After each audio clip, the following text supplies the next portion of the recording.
Hey guys, so I really appreciate every single one of you who clicked on this video and who wants to see this interview that I had with Gautam Khetrapal, who's the founder of LifePlugin, and he's a guy who I really admire because I've always been interested in peak performance and biohacking. And I mentioned this to him as well previously, but it's just that I've never had the stomach to do what he does, with all of the ice baths and running on fire and all the other cool experiments that they do. I've always found it really interesting, the whole ideology of biohacking and peak performance and everything by using these tools. But yeah, so like peak performance and biohacking is like just one of the few things that we actually talked about in this interview. The main things that we talked about that I really learned from. Okay, now this one video, I'm going to be very straightforward and honest with you. I go ahead and I invite all of these people so that I can learn from them. And I just have this camera right over here, just recording the whole 1 hour talk with them, where I learn from them so that I can go ahead and release this on platforms like YouTube and Instagram and wherever you're watching this right now, so that you can go ahead and learn something from it as well. Okay, and that's a whole goal from this. It's simply that I can go ahead and learn and just document the whole process so that you can go ahead and learn with me as well. So this is just an additional benefit to all the interviews that I'm having and everything like that, and all the people that I'm inviting to go ahead and give value to you right over here who's watching this. So yeah, please do watch this video entirely. Don't skip around, because this is truly one of the interviews that I've really enjoyed and really found some unbelievable value from. And trust me, honestly, Gotham kept my interest like from the start to the finish. Like every single question I asked and every single answer that he answered, it was truly valuable and truly life changing in my opinion. And I really hope so that after you go through this whole video talking about peak performance, biohacking, leadership, customers, and marketing and sales, and all of that type of stuff, like literally every single thing when it comes to business, I really hope so that you go through this video and you find the same amount of impact and value as I have going through it again and again. Anyways, you can go ahead, you can watch the entire video. It's more than an hour long, so it's really good value for y'all. And yeah, if you do, I'll be telling this at the end of the video as well. But yeah, please do go ahead and follow Gautam Khetrapal. Okay, send him a message. How did you like this interview? As well as send myself at the rate Karan Karamchandani. I'll have the Instagram handle right over here somewhere. Okay, please do send me a message with your thoughts. What's good, what's bad? How did you like this interview? If you have any suggestions or if you have any recommendations on who you want to learn from next, I'll try my level best to get them on this. I wouldn't call it a talk show or a interview show or anything yet, but I'll try my level best to get an interview with them and get them on a quick video call like this, or maybe an in-person meeting as well if that's possible, and just have you get the maximum value over here. So anyways, yeah, I won't waste any more of your time. You can go through, check out the entire video call that I had with him, and I really do hope that you find some immense value in it. Welcome back to another episode of Year the Hustle. So this time I'm gonna try to do it with a video and an audio. So as you guys know, I just recently started a YouTube channel a month back, and instead of just posting the audio on like platforms like Apple Podcasts and Spotify and all of that, I thought of posting a video as well. So thankfully for this episode, I've got Mr. Gautam right over here from the founder of LifePlugin.com, a man who I truly look up to when it comes to a bit of peak performance and everything. But yeah, I won't explain much. I'll let him explain the rest. Okay, so you want me to talk about Yeah, myself now? yeah. Okay, so hello, nice to finally be on your platform. Thank you for having me. Uh, my name is Gautam Khetrapal. I'm the founder of LifePlugin. It's a personal transformation company that focuses on creating offline transformational experiences around the world. So what we do is we do 300 people transformational summits twice a year in India. Then we do some high level masterminds in different locations in Southeast Asia. and we create some corporate wellness programs. So we'll go in with corporates and create customized transformational experiences for wellness at work, because it's based on the principle that your level of professional success seldom exceeds your level of personal development. So, because wellness and productivity or high performance are two sides of the same coin. So, companies that are aligned with that, we work with them and we create transformational experiences for them. So, almost all our work is centered around creating offline experiences, because that's where my heart lies. So that's a bit about myself. I grew up in India in a middle class family. Uh, did engineering like every good boy. What else? Um, yeah, I was raised in a family with very close values on relationships and taking care of our own. So I had an amazing childhood, and so values like this are deeply embedded as I was growing up. As I'm building my work ecosystem, I can see that it's the same things that I look out for. It's to take care of our own. We always have giant gatherings, which are really really fulfilling. So that's why now when I'm building an ecosystem, it feels like I'm trying to recreate or re-engineer my own family values, which are really close to my heart. So that's that. I at the age of 19, I turned my career path, or I accidentally my career interest chose me at the time, and I got interested into leadership, psychology, personal development, and in this world was open to me. That was 12 years ago, and since that time, I have invested almost all my energy. First 6 years, I dabbled with it personally in my own time with books and podcasts and courses. And the last 6 to 7 years, I've been professionally in the transformational field. I've worked with some of the biggest names that one can think of in the personal growth industry. One of my biggest mentors is Vishen, founder of Mind Valley. So I worked with him for 4 years, and now I run my own company, which has been running for 3 years now. So that's a little bit about myself. Okay, that's great. Yeah, you had mentioned at 19 you had found out your passion for this whole thing. At Yeah, I 19, would. right? Yeah, your voice is breaking a Yeah. bit. So, sorry. Can you hear me Mm, now? yeah, Yeah. So, I wanted to ask you that how did you actually find out that this is what you want to do for the next couple of decades at least? Like, did mm, you? Yeah, that's the main thing because like a lot of people they want to find that one thing that they're really skilled at, that they really want to do and all of that, and they find a very hard time. They find it really hard to find that out. that's a very good question. And I would say first thing is that the hindsight vision is always 2020. So when I look back, it's so clear to me now. But back then it wasn't, right? And I believe that we teach the things that we needed to learn the most. Right. So I am a teacher. I'm an educator. I teach principles on peak performance, biohacking, subconscious programming, emotional agility, right, and relationship psychology. All of these things I needed to learn the most in my own time. And I got introduced to those things at the age of 19. So when I discovered this for the first time, it wasn't like that's going to be my career path. But like, oh, this is something I need to learn. How can I? Let's take one step further. And one step turned into 10 steps, into like 1,000 steps, and that led to like 12-year journey, which is now. But when I was there, I think, and this is a principle that comes from this book, So Good They Can't Ignore You by Carl Newport. Incredible book.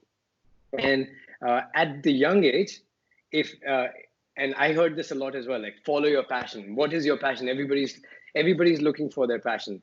And I think there's a bit of a myth here, and which could be dangerous advice, especially to young people. And when I think of my younger self at the age of 18 and 19, every time I was looking for what am I passionate about, or is this something I'm passionate about, what it does is that it makes us hyper aware of the things that we don't like, right? And that's what this book talks about. Cal Newport talks about it really really beautifully. So if someone wants to learn, you should go there.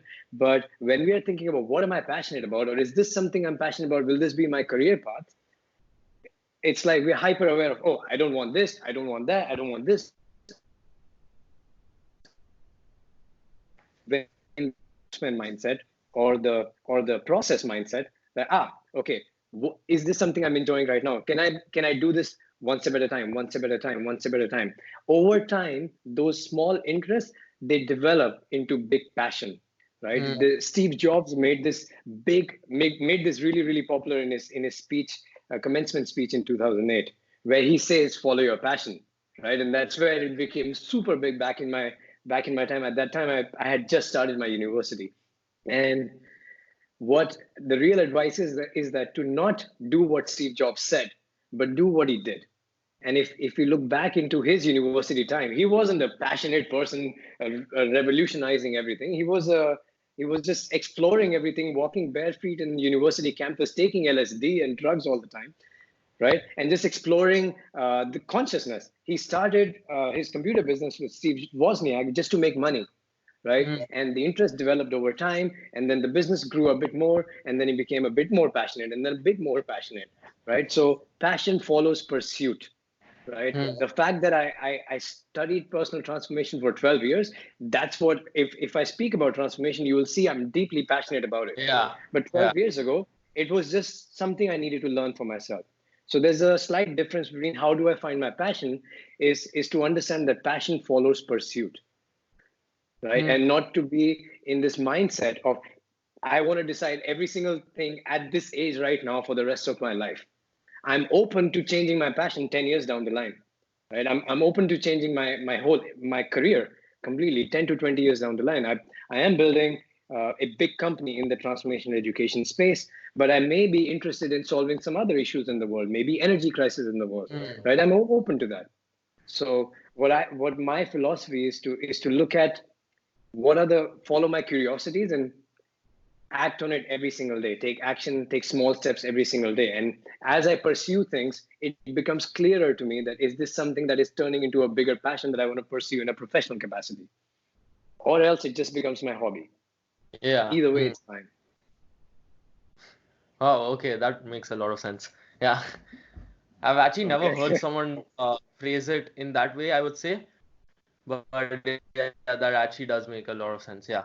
Hmm. Okay, Okay, thank you. now next question that I have is actually I'm actually a person, I mentioned this before recording this whole thing, that I don't think so I would have the stomach for all of the things that you do on your summits, and I'm not much of a traveler, I like just staying in my room on my table, doing a little bit of work as well, studies, all of that. I'm not much of a traveler, explorer, all of that. And that's just how it is. So I learn through books, I learn through courses, like online courses and everything. And I can see that your focus is more onto that deep immersive type summits type of thing. So what's your take on both of these, like online courses, online programs versus these deep immersive summits? Hmm. Okay, very good question. And I know that you've seen my first TEDx talk on education. Yeah. So I explained that very deeply in that. That's the thing actually that put me on the map. I gave that talk. It got like 7 million views on Facebook and just became super viral. And that's the beginning of my really public image journey. That was 3 years ago. Right? That's the thing that put me on the map. So it's really really principle that is really close to me. Both things are important, the online aspects and the deep immersive experiences. And I think to each their own. The best thing we can do is to do the things that are in the most alignment with ourselves. Hmm. If I'm doing something, and you'll notice when people are in their own elements, that's when they're the most attractive. It doesn't matter. I'm not talking just physical attraction, just energetic attraction. When people are in their own elements, when they're most true to themselves, that's when it shows everything is in alignment. So anyone who's in the same alignment, they start naturally getting together. So for me, my heart lies in creating transformational experiences offline. That's what I enjoy the most. I created my first 7 day 600 people full, like a residential event, when I was 19 years old. That was Wow. again 12 years ago. So I've been doing it for 12 years. That's what I enjoy the most. I've done it for free for many years as well, right? So my heart lies there, and I'm constantly invested in that domain. Having said that, I'm also an educator. right? Hmm. So I want to understand different models of learning, of teaching. Learning and teaching are two sides of the same coin Yeah. to me. Like if you're a teacher, you're also the greatest teachers are also the greatest students. So there are different models of learning that one can apply, and the details are already mentioned in the TEDx. It's, if anybody's interested, it's called The Wheel of Modern Education, the name of the talk. It's on YouTube. And so there is online education element which is super important, but what's the most meaningful is that online education is there. But if that was the solution to the problem of education being outdated, we had solved that 10 years ago. Like we had companies like Udemy, Coursera, Audacity, what have you. There's so many other companies that are all Khan Academy. Right? There's so many Yeah. companies that started more than 10 years ago. Right. So, but that wasn't the solution to the outdated education system, because this is one element, which is the things that you can learn in your own time through books, podcasts, courses. That is deep self-education. But then there are elements which are equally important in the education system that we don't talk about as much.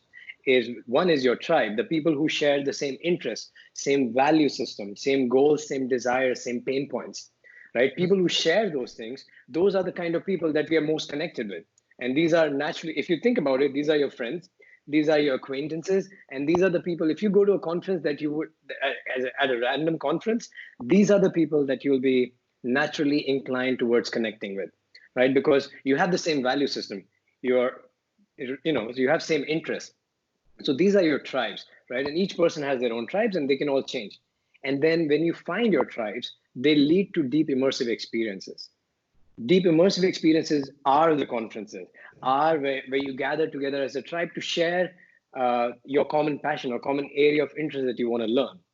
And when you go to a conference, or there's different uh, like on a scale, like how powerful a deep immersive experience could be. It could be really powerful, could be really average, but there are avenues for tribes to come together and get some aha moments, stir some emotions, have a lot of fun, right? And create lasting memories. And they're short term, like they're 1 days to 3 days to 7 days maximum, right? And it happens once every 6 months or once a year, like these big conferences.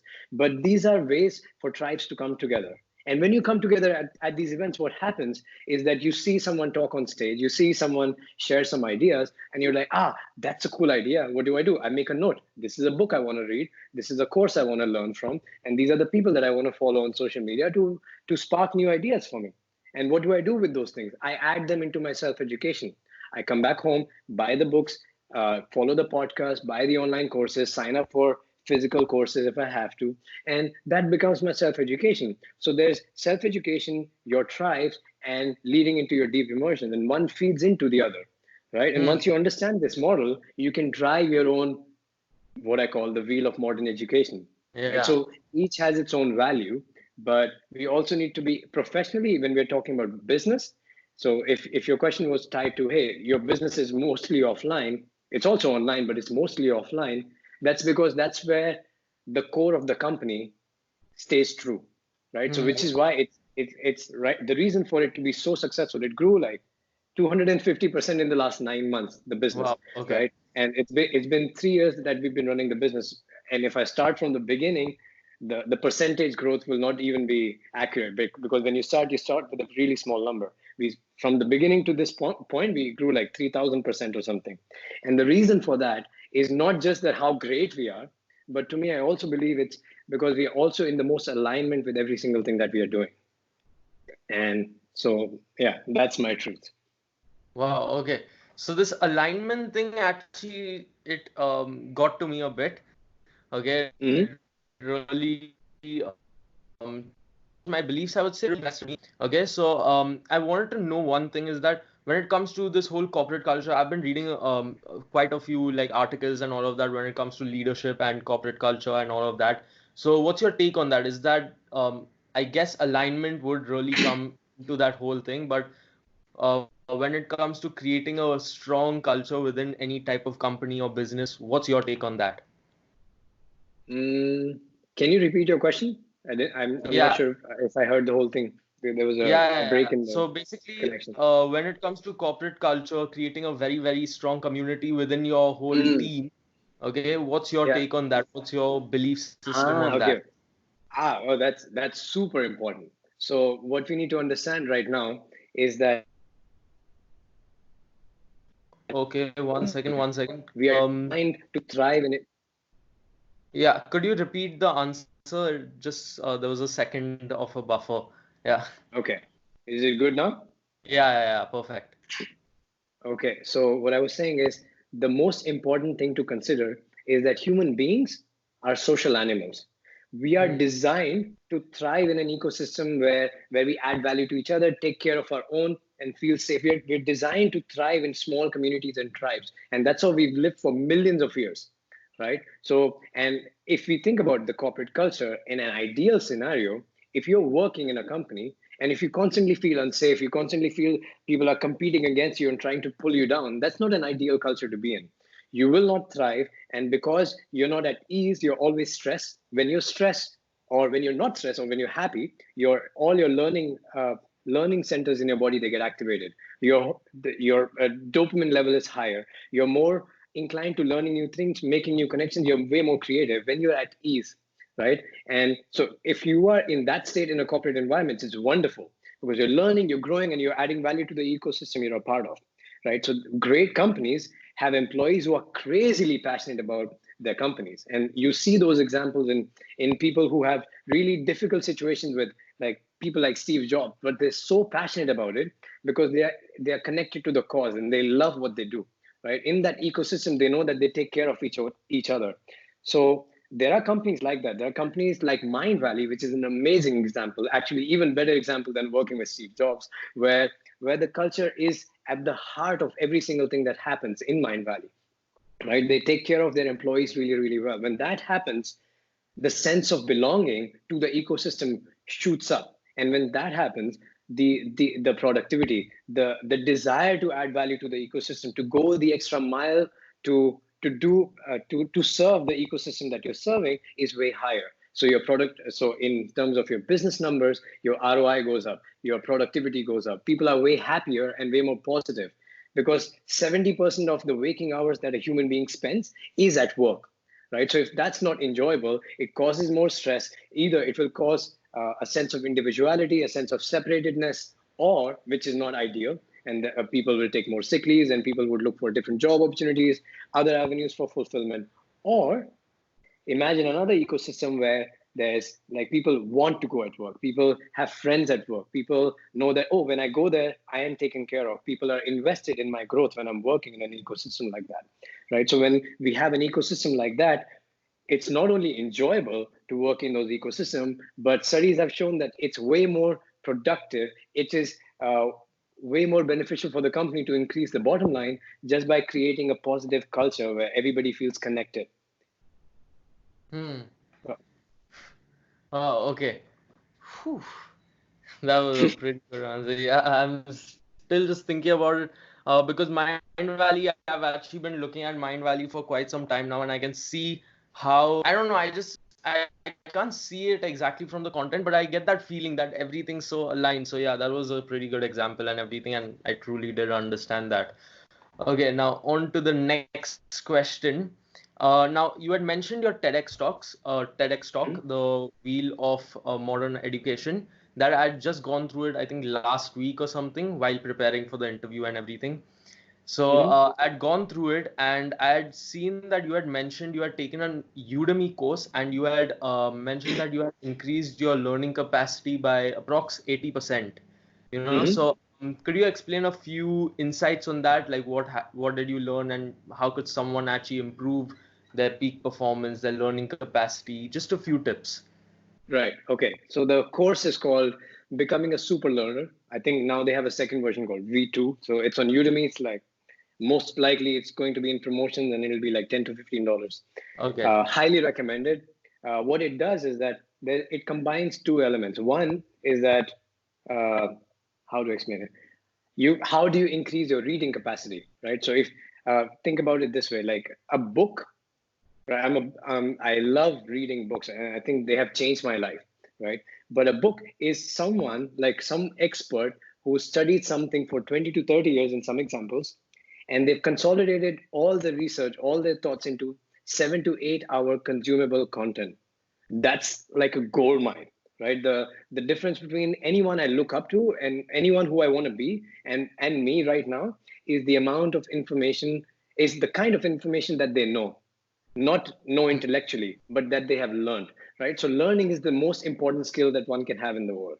Now, if that's true, and I believe that to be true, how can I improve my learning capacity? One is that, imagine if I could read twice as many books in the same amount of time. I'm growing twice as faster, right? And it has influenced my life. The more I've read, the more I've grown in my life. So I believe that to be true. So I stumbled upon this program, and then the first thing that it does is that it teaches you principles and tools and tips and tricks on how to read faster. And there's a lot of programs out there that teach you how to read faster, how to read a book like twice as fast, how to improve your reading speed, right? And there's some easy ways, there's some deep complex ways which last longer. But just doing that is not really useful, because sometimes when we are reading faster, the comprehension of what we've read is lost, Hmm. right? So you can read twice as much, twice faster, but your comprehension goes half. You're at the same Yeah. level, right? So this program focuses on how can you read faster at the same time maintaining the same level of comprehension. So it teaches you tools and techniques on how to read, how to create mental mind maps, how to create like how to use memory techniques. So I learned how to improve my memory a lot, and how to read faster, like tools and tricks. And it's like 6 to 8 weeks of effort that goes in, but those 6 to 8 weeks that I put in helped me a lot along the way. Like I didn't need to use those things anymore. Like I didn't need to refresh those things anymore, because I was practicing them in my reading and learning capacity. And fun fact is that in that TEDx talk that I gave, when I went on stage, they lost my slides. So if you go and watch the talking, and they don't have the slides. That's why I'm a bit agitated. I'm screaming, and I lost like a minute or so. And the reason that I had done that course just like a few months before was so helpful to me, because I could remember so much of my talk without the slides. And imagine you go and stand on that big TEDx stage with that red dot, and it was my first TEDx talk, right? So, and it's an 18-minute presentation, so every single word and every single sentence is well thought of. It's not an hour of speech. An hour of speech can be done very easily in comparison to an 18-minute talk, right? But because I invested in those principles on improving my memory and my learning capacity, that actually helped me in scenarios like that also. So the talk that I gave, it's ironic, and the element that I mentioned about learning capacity, I had to prove that point in that talk while I didn't have my slides, and I had to give the talk completely. Okay, and I just wanted to get on that TEDx talk topic because you've given two TEDx talks, right? Yeah. Yeah, so just a quick detour into public speaking. So I wanted to know that now I've given a TEDx talk as well, and I've also given one for Tata. So that was one big one, like really, that's one that's close to my heart. And like before, like 2 minutes before they introduced me on the stage, I was just pacing left, right, just pacing, continuously pacing. So what do you do? Like, even if you prepare like 200%, okay, I still feel a bit, not a bit, actually, a lot of like fear, in my opinion. Okay, Yeah. I'm gonna screw up, I'm gonna this thing, and I know others also feel the same way. Okay, I want to know, do you also feel the same way even after two TEDx talks, even after accomplishing a lot? Do you still feel the same way like tomorrow if you get a TEDx talk or just a normal college talk or whatever? Would you feel the same way, and do you do anything about it? Because that's something Yeah. personally I go through. Yeah. That's a very good question. And the answer is, I started speaking in public from the age of 19 or 20. And so at that time, yes, a lot. And the first thing is, the more times you do it, the better, the easier it gets, right? Because it's just practice and that mental muscle. And as you said, it's every single person feels that way, because it's deeply embedded in our DNA. Because when we go on stage, what we're doing is we are vulnerable to massive social rejection. And for millions of years, if you think about it evolutionarily, social rejection literally meant death, right? If you're ostracized from your community, you're dead.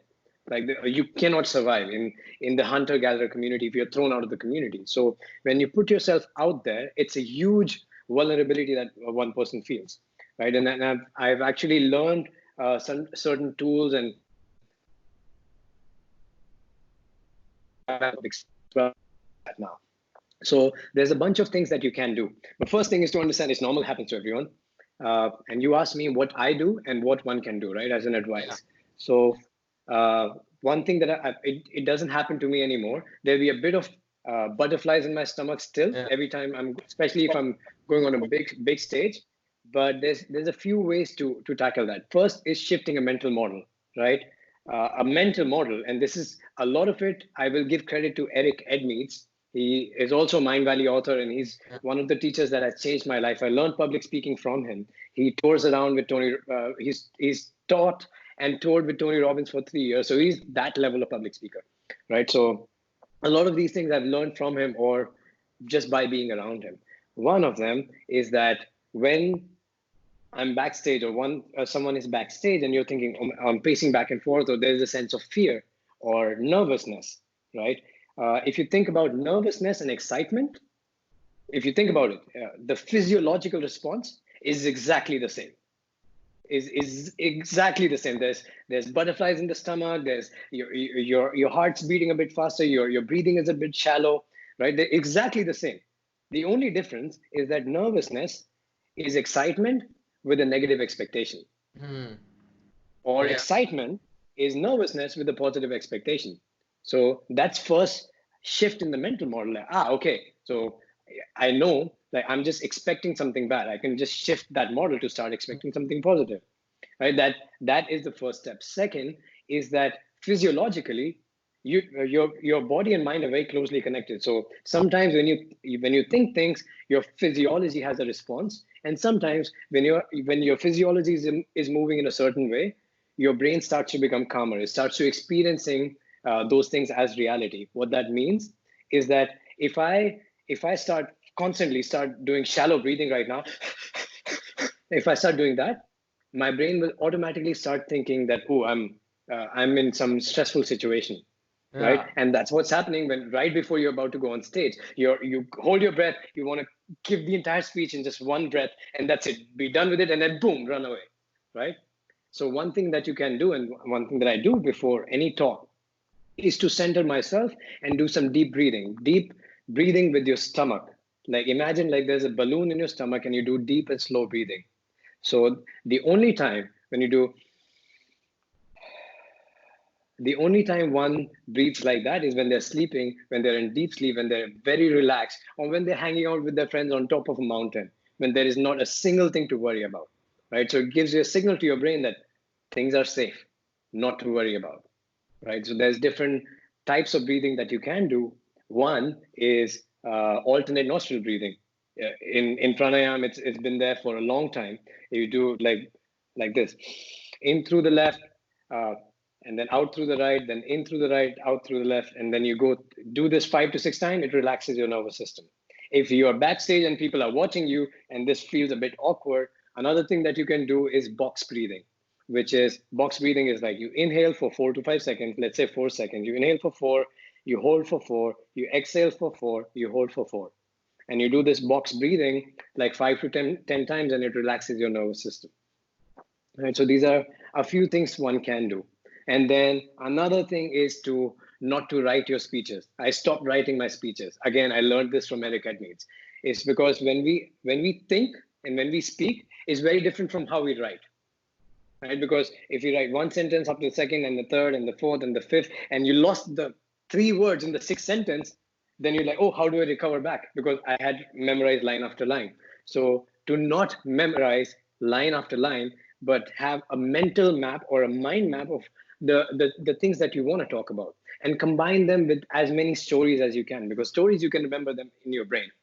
Yeah, our memory is very strong when we associate things with stories. Right? It's very, very strong. So instead of giving bullet points and knowledge and knowledge and knowledge and knowledge and knowledge, which is why a lot of students in universities fall asleep in class, is because teachers are just throwing facts after facts after facts after facts, and our brain is getting drained, right? And we don't even retain any of that information. And then there are some teachers that we've had in our schools or in our universities that have been remarkably powerful for us. And undoubtedly, all of them, without fail, are storytellers, right? Is that because we can remember things better, more effectively as a speaker and on the receiving end when they're associated with stories, right? Constantly investing into practicing storytelling as a skill, relaxing your nervous system, breathing, and not and just doing it as many times as possible. And the more times you do it, the easier it gets, right? And when I was 19 years old, I was terrified. I was freaking terrified of public speaking. But at the same time, it also told me that if this creates fear, or if anytime something creates an emotion for me, it's trying to tell me something, right? Mm. So this creates fear. That means it's important to me. Otherwise, I wouldn't care, right? If Yeah, it's that not makes something sense. I wouldn't care. If it's causing some emotion in me, that means it's trying to tell me something, right? And I need to pay attention to that, right? So I was really terrified, but at the same time, a part of me wanted to do it, and I don't know, like, call it the universe supporting me, or I just got opportunities to do that more and more often. My fear never got away, but like I kept getting better and became more confident. But my fear of right before going on stage never disappeared, and I was like that for like 5 years or 6 years in my initial public speaking journey. And I think only in the last, I would say, 4 years now, where it's shifted gears dramatically, and it's taken me to this point where, like, yeah, I'm blessed to go around the world and speak in the US. I'm going to Mauritius next month. I run my own transformational events. I've been invited on. I was supposed to be in Mumbai again for another TEDx Oh, in the wow. first week of April, but it's cancelled because of coronavirus now. But like, it's a privilege, right? And what this tool has allowed me to do is to truly, authentically able. It's given me the ability to express my messages, express things that I'm really passionate about, and that to me is a blessing. So if you are on that path, I would say go for it and invest in this as a skill, because like everything else, public speaking is also a skill, Hmm. right? So you have to look at it as a skill. And I'm an excellent student. I wasn't when I was in the university, but I'm an excellent student of life. So that to me is a guarantee. So if I know this is a skill, I want to be constantly learning and engaging myself in avenues which are slightly different from what I'm used to, so that I can learn, I can get a little better, get a little better. I got super comfortable with doing stage to audience. I'm super comfortable right now to deliver a keynote speech tomorrow about it, because now all those thoughts and experiences have registered super well in my brain. But then online is slightly different because I don't get that real time feedback from the audience. So I said, okay, I'll do more online stuff. Podcast is another avenue. So I'm doing more of that. So anything that allows me to improve my ability to communicate and express the messages that I really think will add value to people, it just drives me more. Okay. Okay, that helps. I really like that box breathing thing, so I think I'm gonna use that the next time. That was one really Mhm. helpful trick. So I'm gonna let you know how that goes the next time I'm on a stage.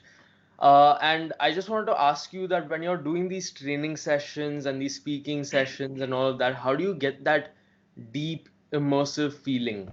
Like, is there any type of framework or points that you have in your head when Mhm. you structure the mind map for your speech, or when you have to go ahead and plan for a training session for that deep immersive feeling or something? Yeah, and there's different degrees to it, right? So Yeah. a deep immersive feeling is like the level of engagement, the level of immersion that people feel, and the level of connection, safety that they feel in their surrounding. It's so a deep immersion doesn't happen when there's a stage to audience relationship, not in the way I define it. Deep Okay. immersion to me is a tribe phenomenon, right? So how do you engineer a tribe ecosystem where they feel really deep immersions, right? So if I'm going as a guest at an event, they've already done the job of, they've created their programming of the event, they brought in the attendees through whichever form, etc., etc., and then I just show up, I do an hour thing, and then I leave, right? That's Hmm. what happens when I'm as a guest. But then when I create my own events, so there are multiple things that need to happen to create a really strong deep immersion. right? So first thing for deep immersion is that the people that come there, they share similar values, core values, similar ecosystem. They volunteer to be there. They all want to be in that ecosystem. Nobody's forced, right? And there's a big sense of us versus them. If you want to really there needs to be a sense of us versus them. So how that happens is that if you do people curation, all the events which are invitation only, if you have to go to an event or an ecosystem which is invitation only, right? So there's a high level of curation. Like there's organizations that you have to pass a certain level. There's universities where you have to pass a certain level. Once you pass that level, you know that every single person around there has passed through the same level, right? Has passed through the same hurdle. So there's a sense of connection, sense of belonging to that ecosystem already in comparison to everybody outside. Same principle. Religions have the same principle, right? If you think about how religions have been doing it for a long, thousands of years, Yeah. right? A deep immersion for a religion is a festival. You just celebrated Holi, I believe, right? Yeah. It's a Yeah. festival for a specific religion, and Holi, Diwali, or whatever, Ramadan, all of these festivals, what are they? They are deep immersions where a tribe which believes in the same, they have the same values, same principles, same goals, desires, right? They come together for a short period of time, and what happens? There's a sense of inspiration, lots of color, sense of celebration, and through the celebration, it's a reinforcement of shared beliefs and shared values of the tribe, right? Which is what religion is, right? Through its practices, celebration, etc., etc. That's what it does. It brings those people together and reinforces the things that that tribe wants to learn and grow and propagate as ideas. Now, for religion, it's religious practices or religious ideologies that they want to propagate.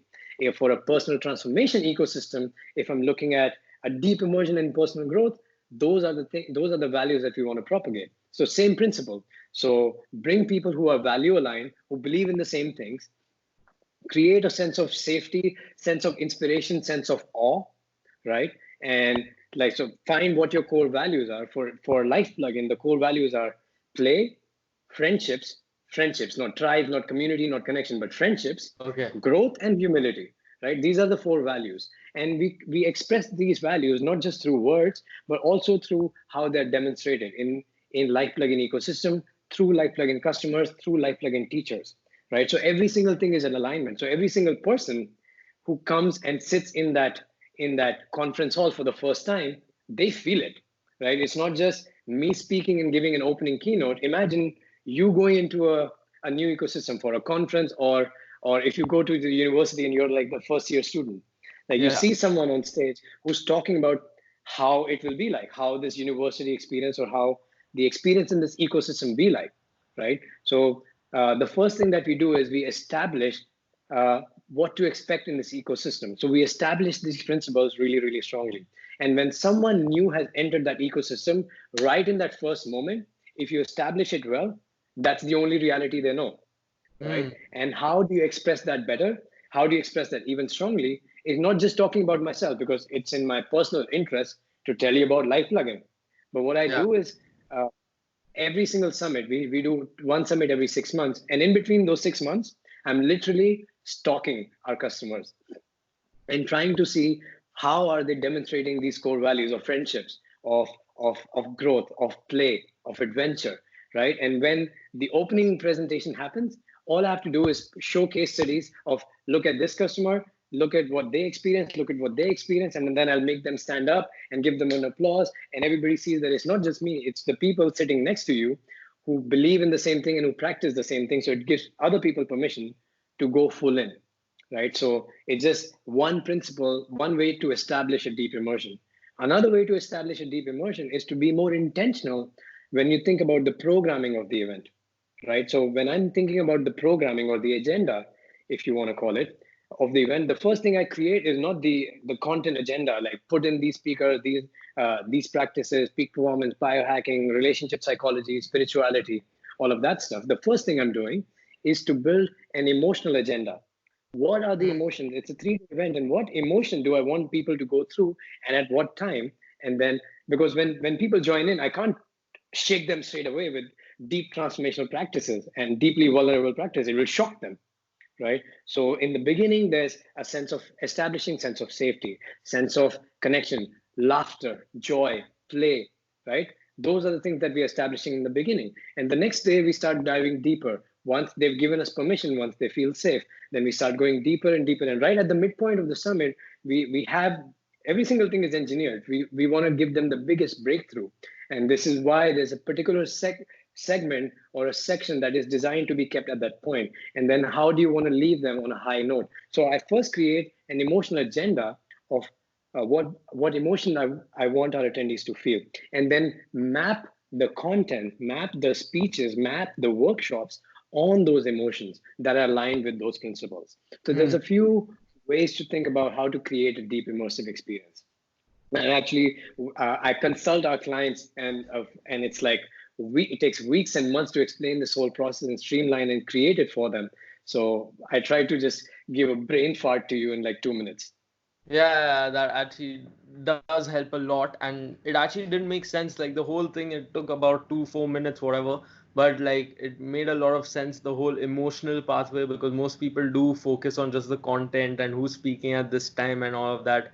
But that whole emotional thing and the part where I want to know one thing is that if you, because I've not researched much about this, so Mhm. I've not gone through and learned a bit more about it. But if you would say, just on average, human beings' values, like when you touched on that, first they need to feel that sense of safety. Then you Mhm. need to go through and deep emotions and all of that. So just a few, if you could just tell me a bit, like probably a minute or so, about all of these things, like about humans, how they really mm, perform, in my opinion.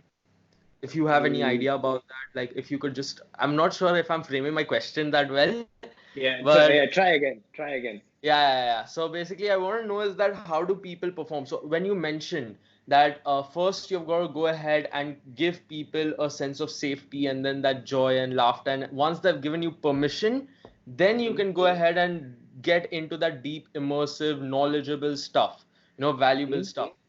So Yeah. that's what I want to know. Is there any type of framework when it comes to just human beings, how they perform, how they really understand stuff? Is there something like that in your mind if you have learned about it? Mm, If you okay. have this particular framework, that's what I want to know about. Okay. So there's no, I would say there's no specific model for it, but Okay. there are, if one is trying to go down the same path, what will happen is there's multiple things that you can learn from the field of psychology and social psychology. These are uh, places that I learned the most from. So there's a bunch of books you can read. The book Influence by Robert Cialdini. If you are even a marketer or anyone in the business of storytelling, teaching, trying to sell an idea or whatever, it's an extremely powerful book. Then there is uh, Predictably Irrational, or Thinking Fast and Slow, or Stumbling on Happiness. So I love social psychology, this field of social psychology, how to like what happens, how to create really crazy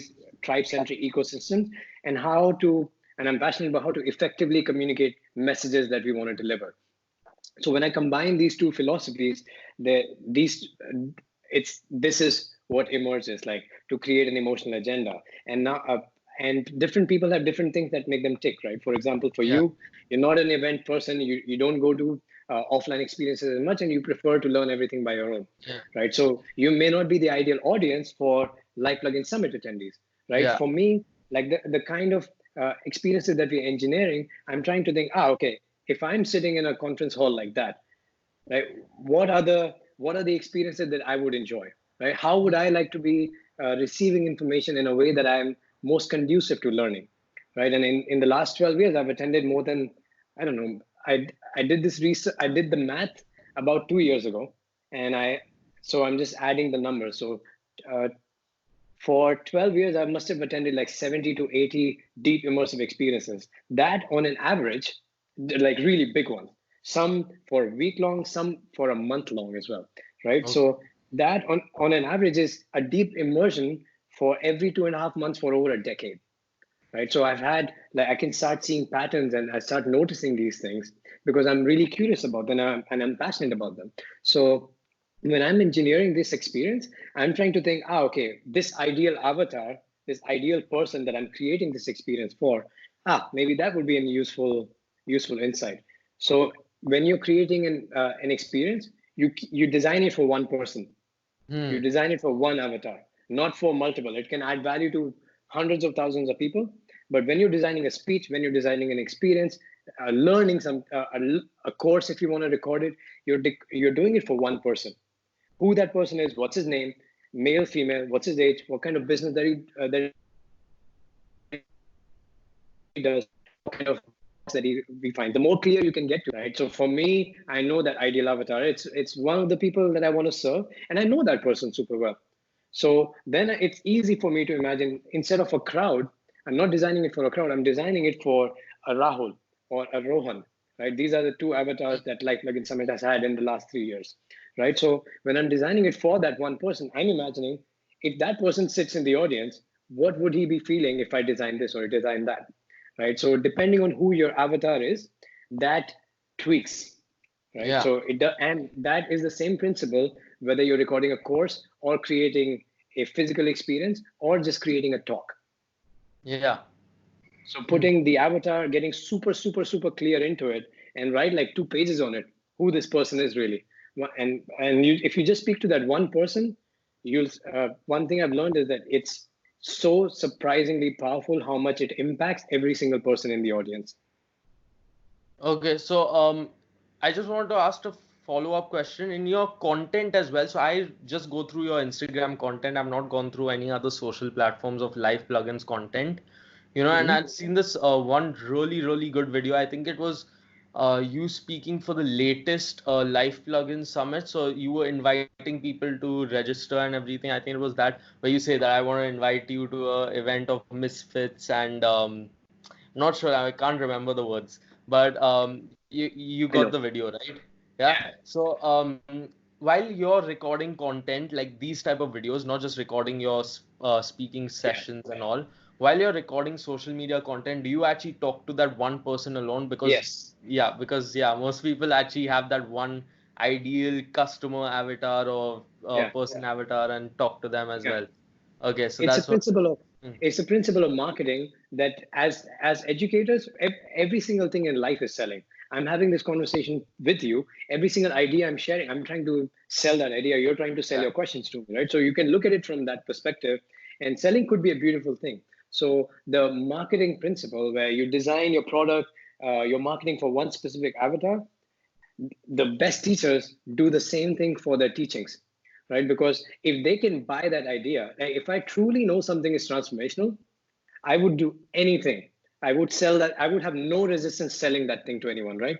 Like if I know something can save lives, I would force it on my parents, on my family, on every single person I love, right? Mm. So if, and I really believe every single thing I've learned, they've added dramatic value to not just me, but hundreds of clients or thousands of clients that we've had so far, right? So if I'm trying to, I have to do justice to that. So I have to make sure, how do I sell this idea in a way that it's most well received by the audience that is sitting in front of me? How do I honor the audience in front of me? And the only way we can is by using the same principle, trying to speak to one specific avatar. So Mm. yes, I recorded that video for Rohan, who's 35, who runs a big marketing agency in Mumbai. He runs the biggest independent marketing agency in Southeast Asia. Has 250 employees. Had like net worth of $40 million a year. Blah blah. Right? And these are the blogs that he reads and blah. And I know that guy. He actually lives in Mumbai. Okay, so you go Yeah. down to that specific, like where he has these many employees and this much is his net worth and this that like that specific you go to, you know? So I go that specific for the summit product, right? So when I go Yeah. that specific, I'm when I'm putting my thoughts together consciously, okay, I'm designing this big event, right? And that I did like 2 years ago. I identified that Rohan will be the avatar. So I didn't have to change it for 2 years, Hmm. right? But 2 years ago, when I put all those things down, and in the beginning, when I was writing the copy for Life Plugin Summit page, or when I was recording the initial videos, or when we did like 4 summits in those 2 years, every single content piece was designed to cater to that avatar. By Yeah. now, it's already embedded in my head. So I don't have to review that document every single time, but I know in my mind I'm speaking to that person. I'm not trying to consciously think, oh, he lives in Mumbai, so maybe I should put in the word Bandra in there. No, Yeah. right? All I'm thinking is, oh, this is the person. And energetically, I sense, what should come out if that person is sitting in front of me, right? So when I'm thinking of the talks or the marketing messages or even the copy, I'm trying to see if this person is sitting in front of me and having a conversation with me, what would I say? And that question helps me create the flow that goes out of me. So that video was one example. Yeah. Okay. So now you had mentioned selling, and I Mm, wanted to ask you one quick question simply because I'd heard of this one type of thing where it's like there are two types of selling. One is push and second is pull. So mm, push is basically where you force people, you go out and pitch, pitch, pitch, pitch, pitch, and pull is where you create content or show how good your product is, and people just get attracted to your business you know mm, so I've worked with a few clients. So I actually run a remote freelance marketing agency. Okay, we basically focus on funnels and webinar funnels similar to that of Mind Valley, the webinar classes, free master mm, classes, all of that. So I've worked with a few personal brands who sell online courses, online programs, ranging from 15,000 rupees to 40, 50,000 rupees, and the tactic that they like to use is more push, I believe. Okay, and you had mentioned that you had got just in the past 9 months of Life Plugin, you had reached 250% growth, I think. mm, 250% you had mentioned. Yeah, and I can see from the content you aren't much of a push type of thing. Like you're more like showing customer testimonials and showing the experience and showing all of that. And mm, you're not much into pitching your product and pitching the price and saying that this is the discount. Go, hurry now, only for 5 people. You know. yeah. So what's your thought on that? Push versus pull. What's your thought on Okay. that? So I appreciate that that's how the brand is perceived, and I love that. But I would also say push and pull. If I associate negative connotation to either one, or Hmm. to push specifically, doesn't make sense. But you Okay. have to push. If you don't make yourself out there, if you don't put yourself out there, and you just think that I'll just pull, I just pull, I just pull, I just pull, Yeah. yeah, you can do it. But my vision is, I'm not playing a small game. This is going to be $100 million company in the next 10 years, right? So to me, we Yeah. have to put ourselves out there, but it needs to be certain principles need to be not defied, right? Every time when you are pushing, you're not trying to trick the customers. You have to treat the customers as if they're sitting next to you, right? So you can't lie to the customers, right? Especially in tribe-centric ecosystem, every single email we send, you have to assume that the customer is sitting next to you, right? Well, let me just step back and first answer this question: difference between push and pull. Today, most of the most dominant channel of marketing for Life Plugin Summit, and it's a premium product. It's minimum a person would spend $500 to $700 for a weekend in their personal growth in India. That's a premium product, right? And the biggest channel of marketing for us is word of mouth, right? So to Hmm. me, I'm super proud of it, and it's easy to receive. If you're in the personal growth industry, it's very easy to receive. Oh, you changed my life. You changed my life. This is completely different. I was this way and now I'm that way. It's very easy, but what's more interesting and the thing that I'm most proud of is not just receiving these testimonials, but the kind of people that give those testimonials, right? It's easy to receive that oh, this was an incredible event, right? But when co-founder of Mind Valley says this is the most transformational experience for me by far, that's way more powerful, right? When like not just any random Joe saying you changed my life, but someone who's at an executive level playing, adding a lot of value to the community, they're saying this is really transformational. That's really meaningful. So for us, we want to keep that snowball rolling, because that tells us if the word of mouth starts to go down, that tells us that we are doing something wrong, because people are not wanting to give value to other people, right? Hmm. But think about it this way: I know something that adds so much value, I will do anything. If you're my friend and you say no, Gautam, I don't want to hear it, I don't want to hear it, I'll say no, Kunal, Karan, you have to think about this. You really have to go. This is really, I would do anything if I care about you, right? And that's Yeah. me pushing. That's literally me pushing. And think about what our customers do, who do word of mouth. They're doing the same thing to their friends and family, saying, no, you have to come. They pull these people in. So in a way, these customers are pulling them in, but they're pushing this message on them. So there's always Yeah. side of the same dynamic happening all the time. What we need to keep in our mind is that yes, we can't be. You can with the marketing knowledge can be used for the dark forces, but as long as you're in alignment with yourself and the thing that you're putting out adds value, there should be nothing stopping you from pushing as hard as you can. Because if I have a medicine that can change lives, I will do anything to give it to every single person that I care about, even if they say no. And Hmm. that happens to me, right? There's so many transformational ideas that I have that I keep on forcing them on my family because they don't listen. They say, no, no, no, I don't want it. Please don't give me. Please don't give me. And then, no, you have to take it. I will buy those things, send, right? Who do pushing it on them, right? But another thing is that while you're pushing, the reason why people will buy if they see the proof. This is again my marketing principle or teaching principle, right? I can tell my parents or my brother and sister that, hey, you have to do these things. You have to, this. I know all this about fitness and all of that. Use this, and they say, yeah, we'll do it. Yeah, we see. I know, Gautam, you care about us, blah blah blah. But they need to see the proof of every single thing, right? So they know the proof in my mental game. I'm a completely different person than I was even 5 years ago. Right? It makes me emotional, really. I've changed that much, right? So in the amount of money that I make, the kind of relationship that I have, the kind of lifestyle that I enjoy. And last thing, I know a lot about peak performance and biohacking and fitness, but I wasn't like the ideal, like the cover of the magazine proof of that, right? So 6 months ago, I decided, hey, I shouldn't be teaching that or talking about that until I'm the living, walking, talking proof of that, right? Yeah. So I announced that we launched a program with our community saying a Look Good Naked campaign. And in 6 months, I developed first time in my life ever, got to like from never having abs in my life to like six-pack abs. Now, when my family sees that picture, my brother is interested.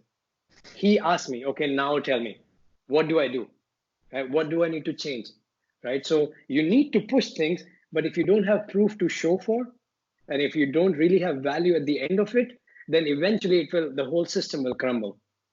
But if you have the Hmm. proof, if you really think this adds value to customers, man, push away as much as you want, right? And people will be pushing for you, right? Because if this is something that truly adds value, it needs to go out there because there's enough bullshit out there. There's enough crappy things out there. There's enough 18, 19, 21-year-old life coaches around there, out there in the world, which is bizarre to me, right? So, um, to me, that if we have something which is way more valuable, we need to push because everybody else, even at a lower consciousness level, they are pushing. They're pushing more, right? So the people who are at the higher consciousness level that they think that, oh, maybe pushing is bad, you might want to think about it from this way. If it adds value, it's your job, it's your duty to bring it to people. And then the mindset around sales shift. So Yeah. in LifePlugin, it's both push and pull. But we push to, hey, check it out if this speaks to you, because it's not for everyone. It's not the event for everyone. But the core values are clearly expressed. The stories are clearly expressed. If this speaks to you, it is an experience for you, right? And only the people who it speaks to, they are the ones who come there. Hmm. Okay. Phew. Okay. Yeah, I get it. The your thought process on both the things. Okay, and I want to mention you mentioned that your vision for Life Plugin after 10 years, $100 million. I want to ask you that what do you see yourself shifting from these immersive, deep immersion type of workshop summits and like in the future, or is it like higher scale, more people, or like what's the thing over there? Mhm. Like Yes, for the very future. exciting question. Yeah. So long term, what we want to do is, because right now our tribes, Life Plugin tribe is like 600, 700 people, and they're closely connected. People come at our events, they fall in love, they find their business partner, they find their new best friends in life. I'm really proud of those things, right? But it's only happened to like 600 or 700 people at a time in a year, right? And there's so many events that I can do by being there myself, Yeah. right? So long term, the vision is to take myself out of the equation completely. What that means is to Hmm. have self sustainable communities, physical communities that are living personal growth as a lifestyle. That's the vision. So by Yeah. 2030, what we want is 1 million people around the world having a real physical community in their local reality where they have this crazy sense of belonging. Their best friend comes from that community, and they're traveling with them, they're adding value to each other's business, and they're living personal growth as a lifestyle. That's the underlying theme, right? So what for us to make that shift, how it will happen is that I've researched a lot on tribe-centric ecosystems, and you can look from ISEC, the world's largest youth run organization, to Zumba, where in 2012, 15 million people were taking a class a week. I don't know the updated statistics, but it's more than that. And I got mentored by one of the founders of Zumba, really, really amazing guy. And or Summit Series or CrossFit is another one, or religion for that matter, right? Mm. All of these things, these are like massive communities with crazy sense of belonging, a crazy cult-like connection. And the common thing among all of these long-lasting communities is that you don't know who the founder is, right? Okay. You don't know. And because the connection right now, naturally, my brand is way bigger because I have lived for much longer than LifePlugin. And I'm Mm. aware of that. But as the brand grows, the connection to the brand, and it's not always the case. Steve Jobs is a different game. Tony Robbins is a different game. Harvecker is a different game. Not a bad game to play at all. Mhm. But just not as interesting to me. I don't think it'll be super aligned with me completely. I would still be out there doing keynote speeches and teaching, adding value here and there. But I want the brand to be self-sustainable, right? And when you look at crazy tribe-centric ecosystems, the connection to the values, the core values of the organization is way higher than the connection to the founder, right? Mhm. And that's the difference. And that's the shift that needs to happen. So what we're doing now is we're launching our first few prototypes it's going to happen with Surat and Mumbai, where we are starting the self-sustainable community model. But in the model, one of the craziest thing is that every single person who's part of the community needs to be vetted for. It needs to be an invitation only membership, Okay. because this is one of the strongest principles that need to Mhm. work. Right? If there is no application, then anybody can join in, and then if Yeah. anybody can join in, everybody can join in. It's not as valuable. Think about how amazing Soho House is in Yeah. Mumbai, Yeah. right? It's there because it's application only event. And once you get in, like, oh my God, this is a big thing. I got into it. Yeah. And then all the experiences that Soho curates, they're only for Soho House members, right? And the sense of belonging is much higher. And then the longevity of the connection with the ecosystem is also much higher, right? So I'm trying to build like a Soho House meets ISEC for personal growth. Okay, got it. Hmm. And I've just got like that's pretty much the list of the questions, but I've just got this one question on my mind. If you could give me a few tips, few hacks here and there when it comes to peak performance, to anyone actually, just few things that they can do. Like obviously at your events, I've seen people like as I mentioned, I've seen people run on these hot rocks and fiery rocks, and I've also seen y'all do ice baths and all of that. But just like few at-home techniques, if you have any. Okay. So there's a few things. First, like meditate in the morning and not start your day with your social media. I think it's Okay. huge, and for younger and younger generation, it's getting more and more addictive. Hmm. What I would do is to, well, okay, short advice: have a strong morning routine. Okay. Hmm. Have a non-negotiable morning routine, and I say not a strong one. I re-emphasize on the word non-negotiable. Keep your first 1 to 2 hours in the morning, 1 to 4 hours in the morning, absolutely non-negotiable. That if you want to do peak performance, that's the 80-20 in the next 3 minutes that you will get, and it will absolutely change your life. There's this book called The One Thing by Gary Keller. Yeah. Incredible book. In 2016, that was the book I made the most notes out of.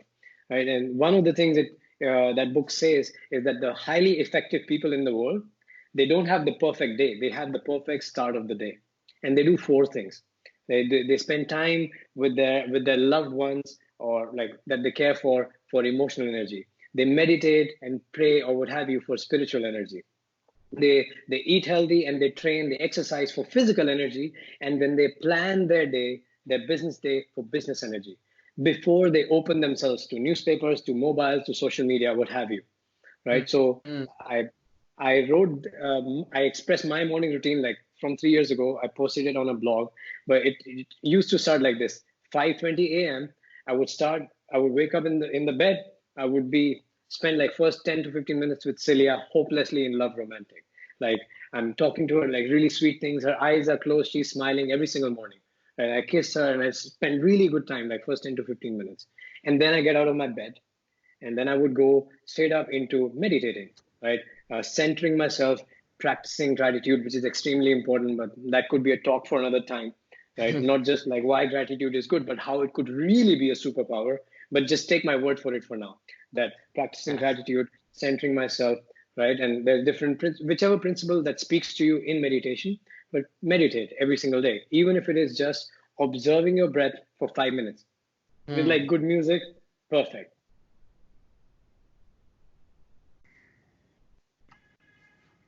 Eat really quick, small workout meal, head to the gym, train, come back from the gym, and plan my day. And until that time, my social media is not on. My phone is on flight mode. All my songs are downloaded for the gym, so I don't use. I wouldn't remove flight mode, so I don't want to get bombarded by all the potential positive or negative information. I receive a lot of positive information every single day, but also potentially distracting or negative information. So my first 1 to 2 hours are non-negotiable. So have a very, very strong morning routine. And if you take care of your mental health, your emotional health, your physical health, and your business health, the first thing in the morning, you're crushing your day more than 99.9% of the world.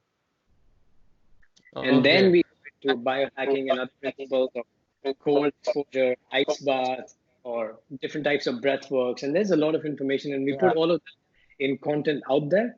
But like a basic, like someone that needs to say non-negotiable first 2 hours, that's how they need to look like. Okay, that helps a lot. That really does. I just wanted to ask you one question. You wake up at 5 o'clock, right? 5:20 you mentioned in the Mhm. morning. And what time do you sleep, like on average? I now live in a cold weather, so now I wake up at 6:30 in Paris. But at that time, when I was waking up at Okay. 5:20, was in Southeast Asia. I was living there, and I was sleeping by 10. I was in bed by 10. Okay. Okay, so you would get about 7.5 hours of sleep. 7.5 hours. I strive for 8. But you brought in a lot of a very good point. Yeah. Sleep Yeah. optimization, which is a huge,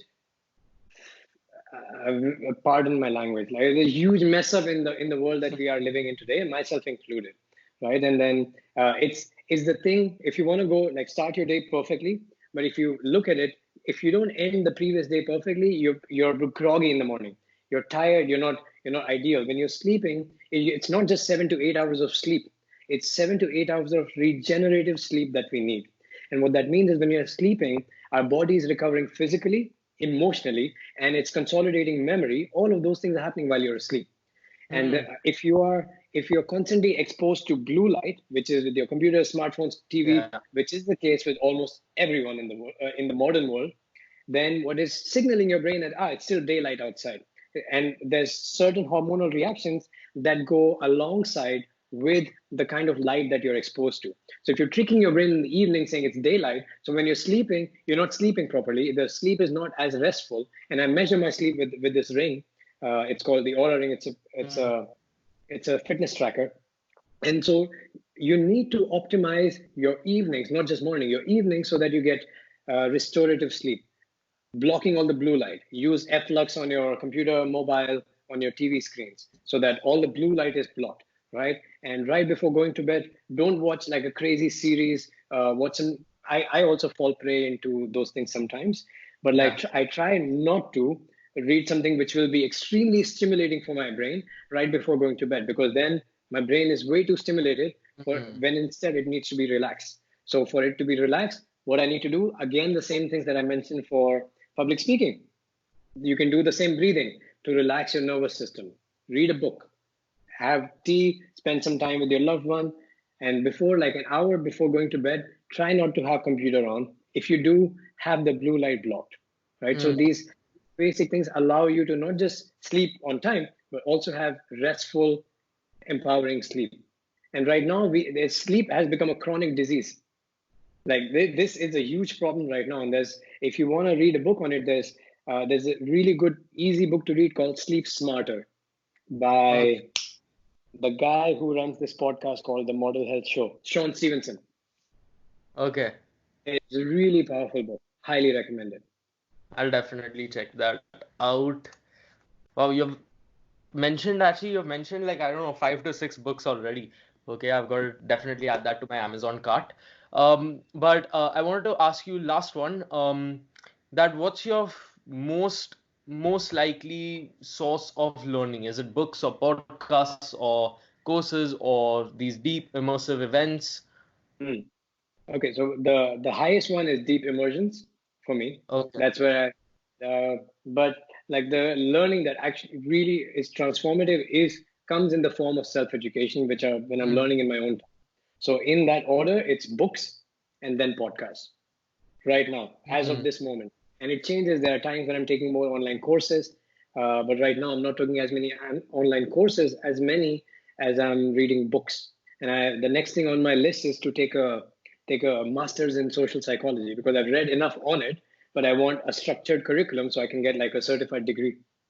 okay. So I guess I'm going more towards the books. Okay, that's gonna be cool. Now I think that's pretty much the end of my questions. I think it's 1 hour, 14 minutes. Wow. Okay, we had planned this for I think about an hour. So yeah, but just to end this off, could you please tell the viewers where they could find you, Instagram or your website or whatever? Yeah, so if anybody wants to work with me personally or like where they can find things about me is on my website, my name, gautamkhetrapal.com, or Instagram handle is the same, Gautam Khetrapal. So you can find it there, or Instagram is LifePlugin underscore. That's the name of the company. So you can find us there. Same lifeplugin.com website. You can find the information there. But if any of this message speaks to you, you'll go online and find me either way. So not worried. Yeah, perfect. Okay, so I think that marks the end of this cool collaboration video over here.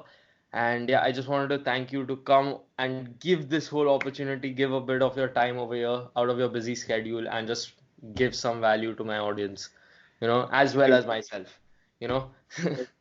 This is very good. Thank you so much for having me as well. And I'm really impressed by how young you are and how inclined you are towards learning these things. And it surprises me. I do this often, right? But it surprises me how much research you've put in and how committed you are. And I think it's beautiful to watch. So thank you for having me as well. Perfect. So I think that marks the end of this. So I'll see you guys in the next uh, interview collab video. And yeah, have a good one.